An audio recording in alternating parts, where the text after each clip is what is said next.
现在过年了，我看一些西方国家的媒体想擦掉中国文化，我看非常不爽。这个视频本来我拍的是法语啊，为了给法国人听，但是我也帮你们翻译中文。C'est le Nouvel An chinois. Et vous avez dû remarquer la propagande hypocrito-inclusive qui est mise en place, qui consiste à nous dire qu'on ne peut plus dire Nouvel An chinois, mais qu'on doit dire Nouvel An lunaire asiatique. C'est lunaire, hein, pour le coup. Nous sommes en train d'assister à une tentative terrifiante d'effacement d'identité culturelle. Alors à la base c'était il n'y a pas de culture française, mais une culture européenne, et là ils sont en train d'essayer de nous dire il n'y a pas de culture chinoise, mais une culture asiatique. Mais alors, ce qu'ils ont oublié, hein, ceux qui ont lancé cette propagande, c'est que l'Asie c'est très grand, et que beaucoup de pays d'Asie ne fêtent pas le Nouvel An chinois, enfin le Nouvel An lunaire asiatique. Donc là, vous êtes en train d'attribuer de façon autoritaire une fête à tous les Asiatiques, alors qu'ils ne la fêtent pas tous. Hein. C'est bien aussi, hein, dans le mode inclusif ça. Le Nouvel An chinois, il est né en Chine, il y a plusieurs milliers d'années, et ensuite, il s'est étendu à d'autres pays d'Asie qui l'ont développé à leur manière et qui ont développé leur propre tradition. Mais il n'y a aucun problème à dire que le Nouvel An chinois est né en Chine puisque c'est l'histoire. Mais maintenant, on ne peut plus appeler un chat un chat. Oui, en parlant de chat. C'est intéressant, hein. Tout à l'heure, je regardais un article. Alors encore, on parle de Nouvel An lunaire puisqu'on ne peut plus dire Nouvel An chinois. Mais on ne parle que des signes chinois, hein, des signes du calendrier chinois. Parce qu'il faut savoir que dans d'autres pays d'Asie, par exemple au Vietnam, il n'y a pas le signe du lapin.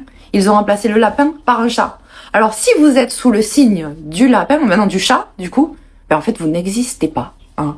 Vous n'existez pas du point de vue de ces médias. Hein. Et d'ailleurs, vous remarquerez donc qu'ils ont la bienveillance de parler de Nouvel An lunaire asiatique dans les médias. Mais ils ne vous montrent que le Nouvel An chinois. Hein, les spectacles de robots, les défilés dans les rues, les feux d'artifice, que chinois. Hein. Donc on se donne bonne conscience en parlant de Nouvel An lunaire asiatique, mais on n'a pas le respect d'aller jusqu'au bout et de s'intéresser aux cultures asiatiques et à la façon dont chaque pays fête le Nouvel An. Comme c'est beau, l'inclusion ou l'inclusivité, je sais pas comment on dit, c'est lunaire un peu. Hein. D'ailleurs, j'étais en train de me dire, ce sont mes amis d'enfance vietnamiens qui me disaient qu'ils fêtaient le Nouvel An chinois, ils l'appelaient chinois, et me donnaient à l'époque des calendriers chinois écrits en chinois. Mais alors, qui crée vraiment ces revendications et dans quel but? Alors ceux qui dans les commentaires me disent « Bon, Nouvel An lunaire, je ne vous en veux pas, je suis sûre que ça part d'un bon sentiment, mais arrêtez d'être les pions de cette instrumentalisation. » En tout cas, moi je vis en Chine et je vous montre le Nouvel An chinois de Chine. Le Nouvel An chinois en Chine dure 15 jours et il y a des célébrations différentes pendant les 15 jours.